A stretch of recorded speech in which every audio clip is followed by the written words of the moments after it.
Subbotin had always hated the theater. He went purely for Alia's sake, all those endless Shakespeares, Chekhovs, Bernard Shaws. Nonsense, the lot of it. 2 years ago, Alia left for Moscow to study, and a month later sent him a terse text saying she'd fallen for someone else. Her red-haired friend, the one who'd always been jealous of her, consoled him. After that, he never set foot in the goddamn temple again. Temple of what, exactly? Melpomene. Terpsichore, but a gaudy poster stopped him cold. The title of the show seized his attention. October 31st, horror comes alive *. He thought of how Alia used to scold him. Nothing interests you except horror. Then he spotted her name on the poster. He bought a ticket immediately. The house was packed. A company from the capital didn't pass through a backwater town every day. The stage was dressed in black and red, viscous, hypnotic, enveloping. That's how some critic might have described it had one ever wandered into a provincial theater. Subbotin found himself mesmerized by the angular set pieces, by the crimson interior of an open coffin. Shadows crept along the curtains, crooked fingers, hooked claws. At some point, those phantom shadow hands reached across the auditorium and closed around his throat like an invisible vice. He barely blinked. He absorbed the jagged Carpathian skyline, the rooftops of Victorian manor houses, let himself be carried into the padded cell where the madman Renfield ate flies. The young actor who played Renfield doubled as Jonathan Harker. Every performer carried multiple roles. When Alia appeared, his heart stopped. She was beautiful as Mina and breathtaking as the Count's bride, dancing beside an open coffin, pale and wild-haired, her white burial shroud clinging to hips he knew so well. * serves you right, he thought with bitter satisfaction as Van Helsing drove the stake between Alia's breasts. Good triumphed. The audience erupted. Admirers surged toward the stage with bouquets, and Subbotin picked out Alia's parents and friends somewhere in the crowd. He waited outside her dressing room, nervous. The Count swept past, still deep in character, his cape brushing Subbotin's arm. The rest of the cast followed. Alia, she had changed, lost a lot of weight. Her cheekbones were sharper, and her light brown eyes seemed darker somehow. Contacts, maybe. You could have told me you were coming, could have invited me. She was uncomfortable. Her gaze moved strangely, darting across his forehead and cheeks, avoiding his eyes. You don't like the theater. But I loved you. He nearly said it. There was so much he wanted to say. Come on, let's go sit somewhere. No, she exhaled the words. I turned my own mother down. We have a night rehearsal. The director is very strict. Well, who do we have here? A pleasant voice. A brunette with the kind of beauty that felt genuinely diabolical stood studying Subbotin with open interest. She'd played Lucy and the Count's second bride. Her dance around Harker's bed had pulled his attention even from Alia. Now she was toying with the hem of her shroud, and through the thin fabric the dark circles of her nipples were plainly visible. A friend of yours? The brunette asked with a slow, loaded warmth. Yes. And he was just leaving, Alia said firmly. Oh, and what is this friend doing tonight, let's say around midnight? Subbotin managed something incoherent. Adorable, said Lucy. A cold hand touched his shoulder with unmistakable intention.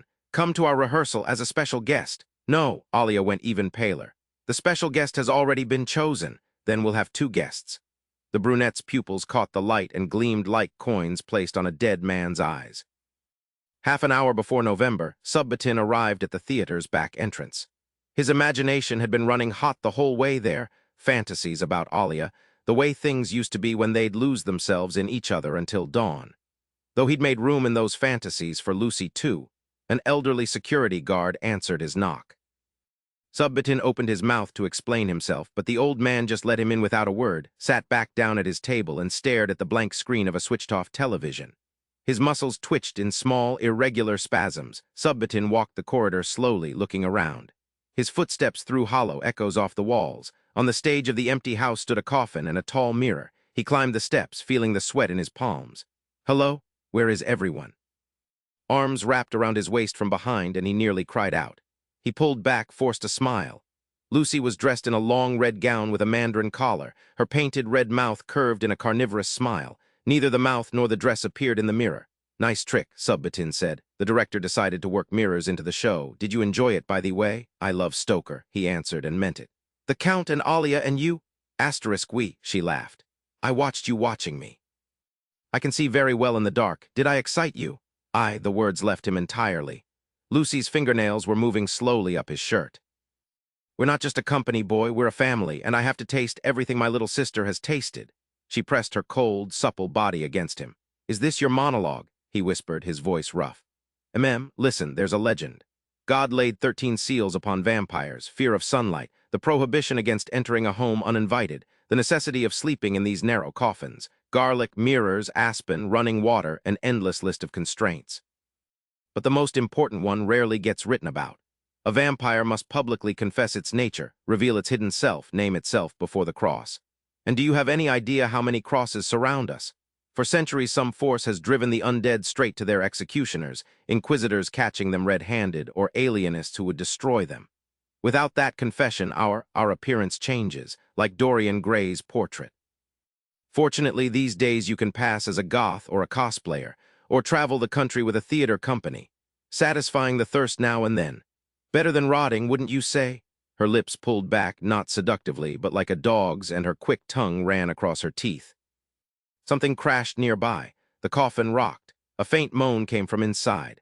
Subbotin, who badly needed a moment to breathe, glanced at Lucy as though asking permission. She gave a gracious nod. Feeling like an actor on a provincial stage, Subbotin leaned over and lifted the lid. He lurched back, struck. Alia's red-haired friend was writhing inside the coffin. The same girl Subbotin had spent exactly one scorching night with. Alia's guest, said Lucy.